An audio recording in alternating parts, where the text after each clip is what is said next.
day today to get those sites secure. Outbound contacts to every permit holder in the city for any private construction site have gone out today reminding them, secure your site, tarp over any dumpsters, that kind of stuff. If you're a homeowner, just as Colin and the mayor said, secure your properties, do it. I'm doing it at my own house. Your job is to make sure your family and your property are safe so they do not adversely impact our larger community. As the mayor said, we are all first responders, so please focus on doing what you need to do for your family.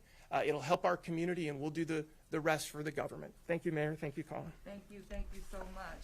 And now we're going to ask, Lauren, you want to come on? Thank you so much again. Hi, good morning, everybody. I really just want to reiterate a lot of the things that have already been said. Most importantly, preparations need to be complete today. Tomorrow, the winds will be too dangerous to be out on the roads, to be traveling, to finish any preparations. So we need to have that done today, whether you're leaving or whether you're staying. It's also important to remember that while we've had very minor changes in the forecast over the last day or two, there's still a lot of time for changes. There is still time for this track to shift east. There is time for this storm to get stronger. There is time that these impacts become worse than we think right now. As the mayor said, this is not going to be a storm that weakens before landfall. This storm is going to be strengthening now, and it is going to strengthen all the way to landfall. So we just want to make sure that nobody is sitting at home thinking that that might occur, that in some areas we may get lucky. This will continue to strengthen. Everything that's already been said in terms of wind, hurricane force sustained winds are possible. This could cause damage to your property. Flooding, 10 to 15 inches of rain, likely more at times, could cause flooding. We have storm surge issues outside of the leveeing system. And then to top it all off, because of where we are in regards to that storm center, isolated tornadoes are also possible. So if you do get a tornado warning during the event, those will go to your cell phone. Please try to get interior as far as you can. We know with shotgun houses that's very difficult to do, but as close as you can get in and away from the windows. And that's also good for the peak wind as well. When you get into the peak wind, which will be Sunday afternoon and evening, stay away from windows, stay inside, stay as safe as you can. And that's really my final point. Just, it's going to be a dangerous storm. We're going to have impacts. We're going to have power outages. We'll likely see some flooding. Get your preparations done today and make a decision where you're going to do. Lauren, can you add the weather post-storm? Yes, thank you. I was going to add that. I appreciate it. Something to remember about the power outages. It is going to be very hot this week. We could see highs at 85 to 90 degrees and heat index values as high as 100 to 105 on some days. So if you're planning on staying and you don't have a generator, the power outages are going to be significant. And of course, generator safety. We lose people after storms to generator safety. Know how to use one safely. Check out NOLA Ready. They have so many good resources to help you out. But this is going to be a post-storm response as well, and we are going to have impacts after the storm. Thank you so much. Absolutely. All right. Director Morris? Thank you, Mayor. Hey, New Orleans. It's the moment, right? The mayor has told us what to do.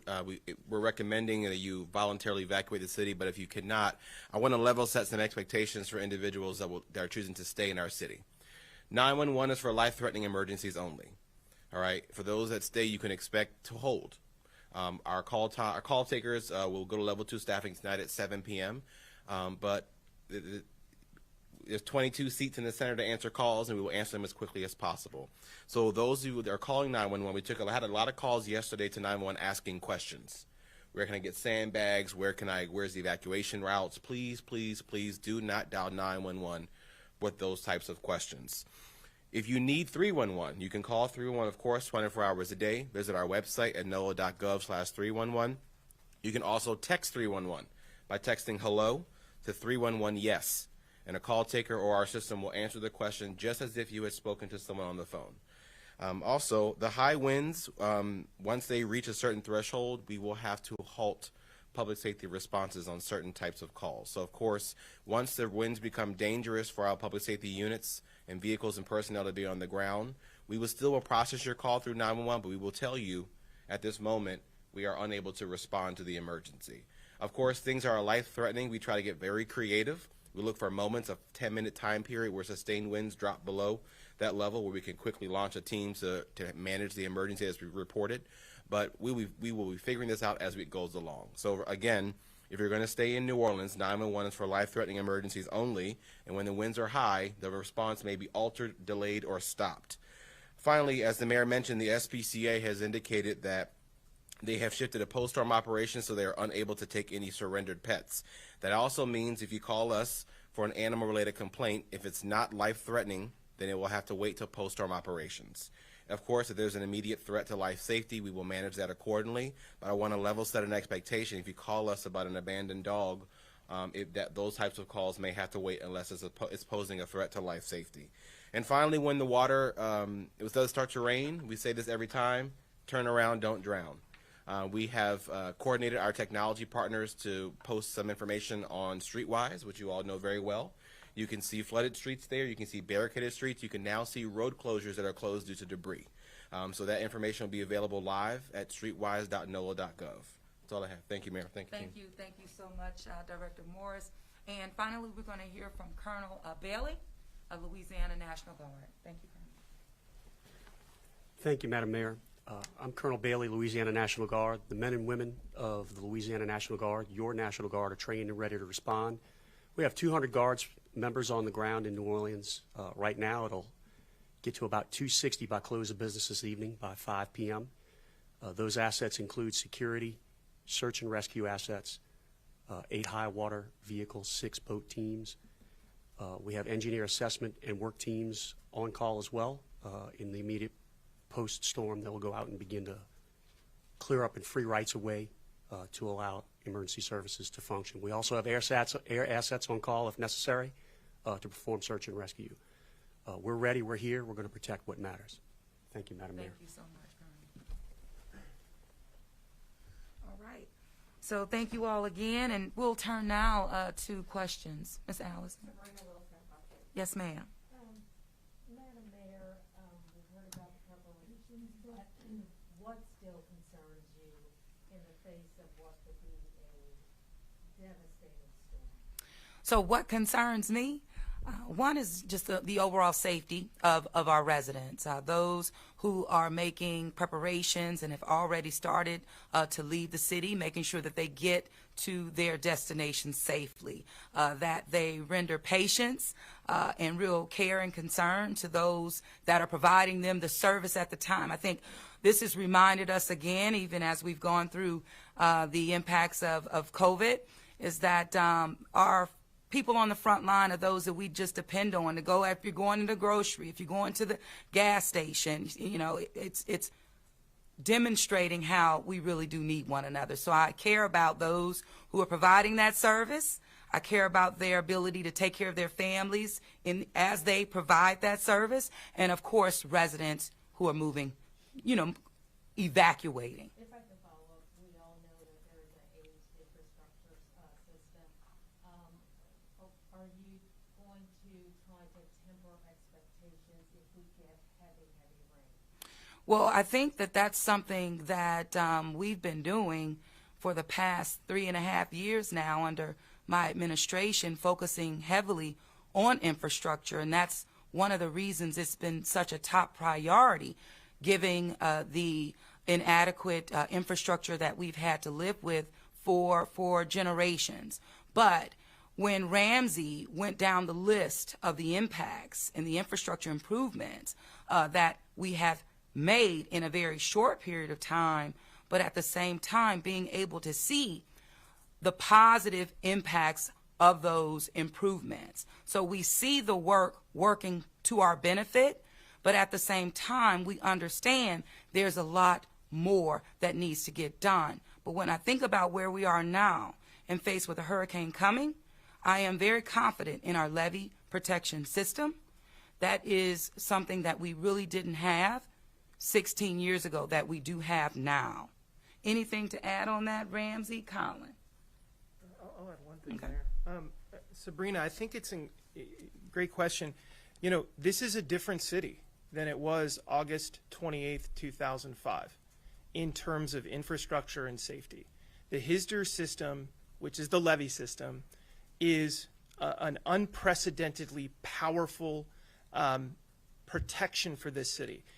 We have 3 lines of defense in this city: our coast, our wetlands, our levee system, and then our pumps, power, and the subsurface gray and green infrastructure that goes into that. And we are coordinated. You know, we're very frank. We're showing where our weaknesses are and where our vulnerabilities are. But I think when folks think and they look at their own personal decisions, I think they should be comfortable knowing that this is a very different protected city than it was 16 years ago, including great progress, that has been completed in the last 3.5 years.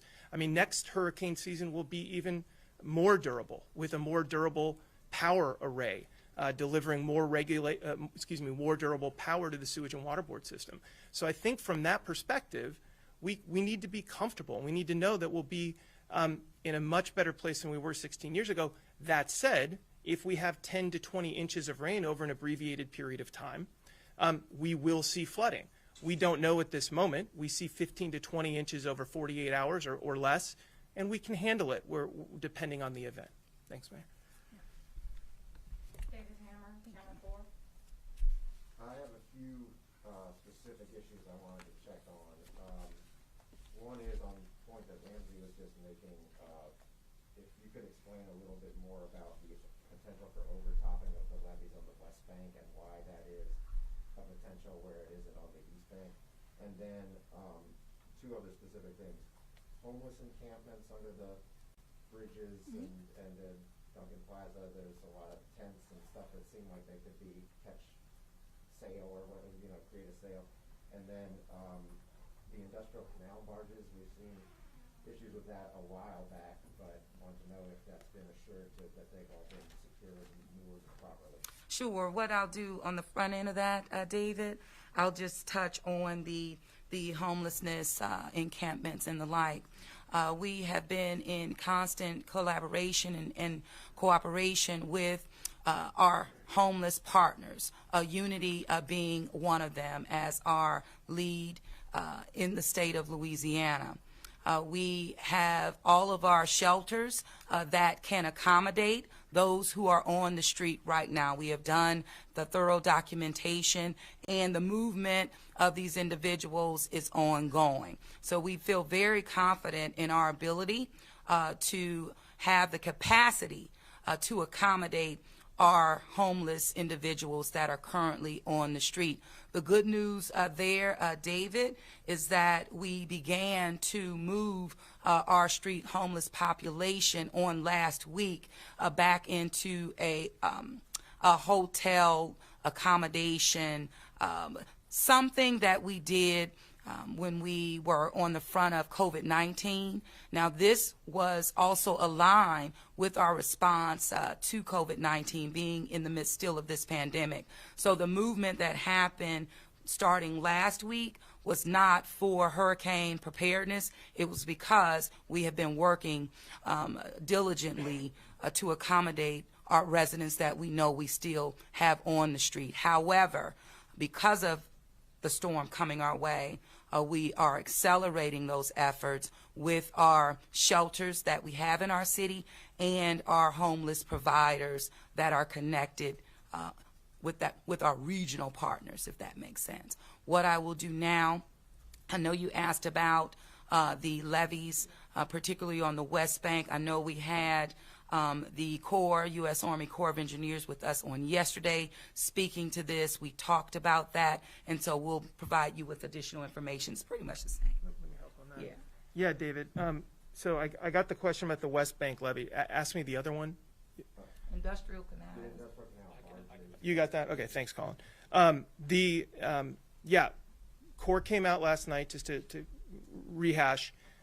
We came out with the Corps last night, and there was a discussion that there could be potential overtopping on West Bank levees. Why? At 4 p.m. yesterday, when NWS came out with their updated weather report, they're reporting essentially 10 to 15 inches of a coastal surge. That's a increase from whatever it was, the noon report. The levees on the West Bank, not the Mississippi River, the coastal levees, are 10 to 12 feet. So I want you to imagine 10 to 15 prospected surge on the coastal levees, 10 to 12 foot levees down there.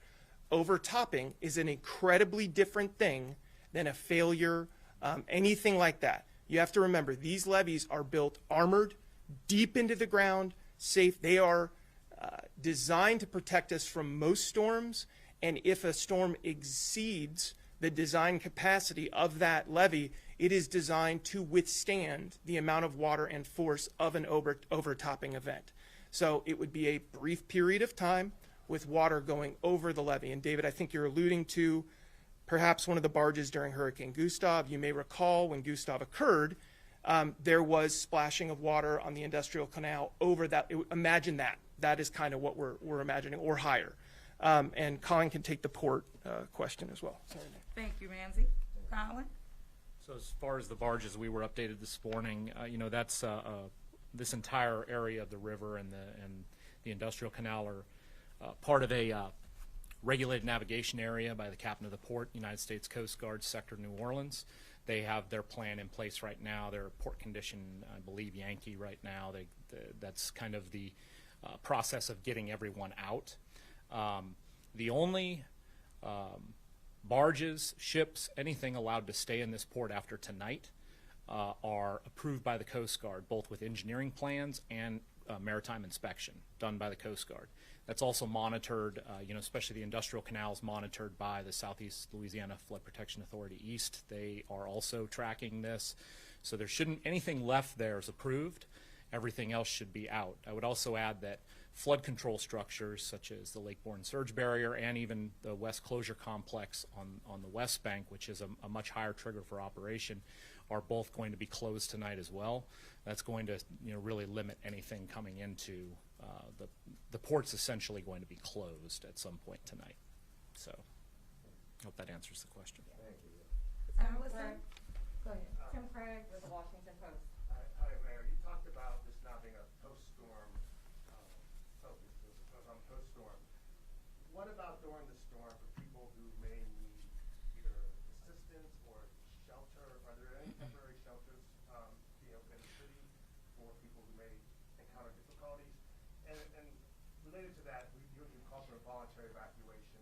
Could you clarify, if you had known a couple of days ago that this was going to be a Category 3 or 4 storm, would you have been inclined to order a full mandatory evacuation and activate your full plan to get vulnerable people out of the city? Sure. So the bottom line is that we never had the time. It was never on our side. So based on that 72-hour mark, we didn't have it. And so when we do not have it, we don't have the adequate time to provide or move forward with our citywide evacuation plan. In addition to that, it's having the time to have contraflow be in effect, which is not my decision solely, but it is in connection and in partnership with our governor as well as parish leadership across the state of Louisiana, in addition to our neighboring states. And so time wasn't on our side. It's not on our side. Even as we think about a mass opening of a shelter and the like, we're in the midst of a pandemic. Our assets have been compromised in terms of meeting the needs. Our hospitals are at capacity as well. So the best thing that our people can do is to evacuate, and they need to be in their place that they're evacuating to by midnight tonight. That also includes shelters that the state has in place and the capacity in place to receive our residents who may need a place to shelter in the event that is a need for them. But as it relates to those remaining in our city, it is making sure that they have the necessary resources to shelter in place. That is what we're saying. This is not new for us. We've been here before, multiple times during last season, because the time wasn't on our side then as well. We will address these time issues with FEMA, and with our state and local leaders, but now we know time isn't on our side. We need to, one, shelter in place. We need to pivot. We are pivoting to a post-storm response so that we're able to meet the needs of our people in real time once this storm passes. That will be the best thing that we can do in response to the needs of our people. And at the National Weather Service, could you just clarify, you mentioned that there's still a chance the storm could be stronger and farther east than what the forecast is now. Is there any chance that it could be strong enough where you would have more of a threat to the levee system than what you're currently envisioning? Well, right now our forecast is obviously based on the most, up-to-date information that we have, and that's what I'll comment on, the 10 to 15 feet that was already mentioned by Ramsey. We have very good forecasters at the National Hurricane Center. My main point of saying that is just to remind people that even though the track is to the west, to remember that those winds could still expand, the storm could get a little bit stronger. With the current forecast, the storm would have to get extremely strong to make a huge change in the storm surge forecast. So we're pretty confident in those numbers. I think for me that comment was more about the wind radius and what kind of wind we would experience here in the city. Lauren, could you just say your name? Because I didn't get it. It's Lauren Nash, Laurennash. Thank you. Our next question, Jessica Williams with the Times-Picayune. Madam Mayor, I was wondering if you could detail the post-storm response. I know you talked a little bit about it yesterday, but can you tell us whether there's going to be an opportunity for people to get bused to certain areas, to the shelters that you talked about, if there's going to be food or provisions for them where they're going? Could you talk a little bit about that? Well, of course, as we learn more, we will do more. But in reference to some of the preliminary post-storm responses are the buses that I spoke about on yesterday, buses that have been made available through the state's contract and the promise of the governor that those buses and their coach buses will be staged appropriately, both in somewhere in the city as well as far as Lake Charles. We are requesting an additional set of coaches, I believe an additional 50, but that number may vary, but we're making those requests on today. And again, once we're able to thoroughly assess, we'll be able to define even more with the details about what our full response looks like. Of course, in terms of being able to shelter our folks post-storm, that is the convention center, is a place that we are working on now with the Louisiana National Guard in coordination with the state of Louisiana. That, again, is about post-storm, not pre-storm. No one should show up at the convention center right now. However, I'm sharing the information, again, because you asked me, Jessica, but I do not want I don't want people to think that they can show up at the convention center right now. So if you can and work with me to make sure that people are get the accurate information. But that is a place where we will be able to accept our people. I do have additional locations that have been scouted out, that have been pre-approved. But again, I don't want to get people misled right now. Right now, it's about getting to a safe place, being prepared, making sure by midnight tonight you are there. If you are voluntary evacuating, you need to be on that road or almost about to get on that road. That's what I want people to focus on right now. Should you have more FEMA response? Where's FEMA here now yet? Should they have been- Yes, FEMA's always, yes. FEMA is constantly embedded in our unified command structure when we're dealing with any form of disaster. The communications have been consistent and they have been thorough. But as FEMA said, no one should be looking for FEMA immediately, meaning post-storm.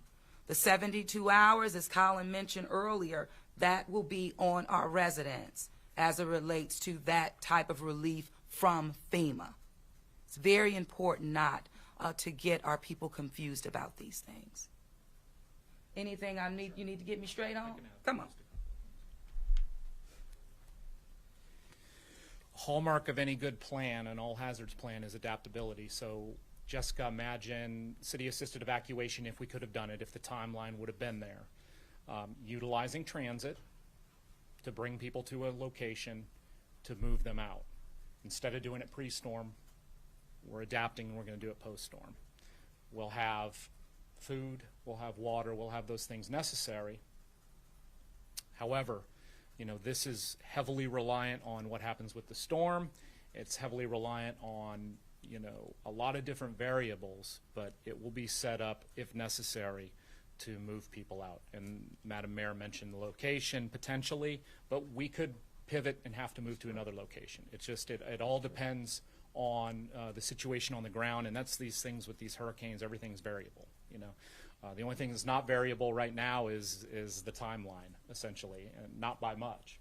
And so that's what our focus is right now, is on getting people in the mode to either leave or to really hunker down, provide for themselves for a day or two, and then we'll move on from there. And to address FEMA, they probably have a closer relationship than they sometimes want to with the city of New Orleans because of our history. You know, we actually have a very good relationship both with Region 6 and with FEMA headquarters. They have liaisons that we've had actually for several storms in the past upstairs right now.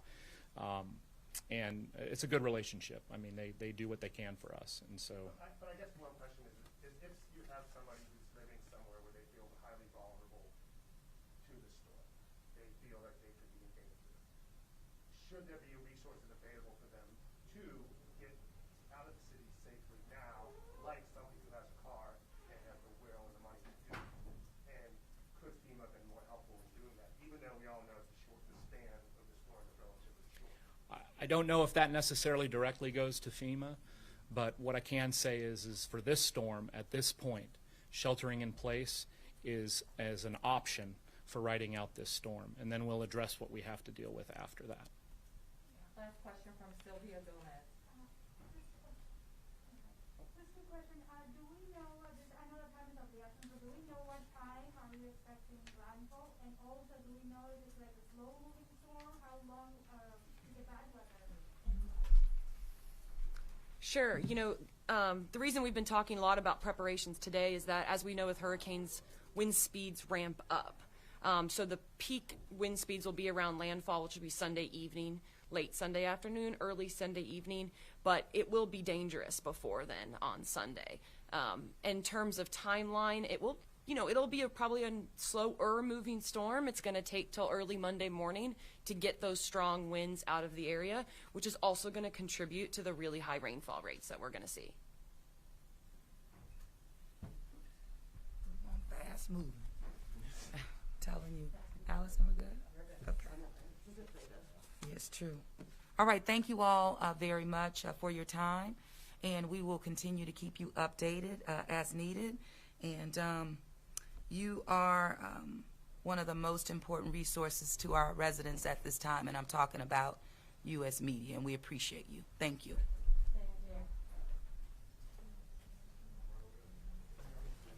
Can I help you with that?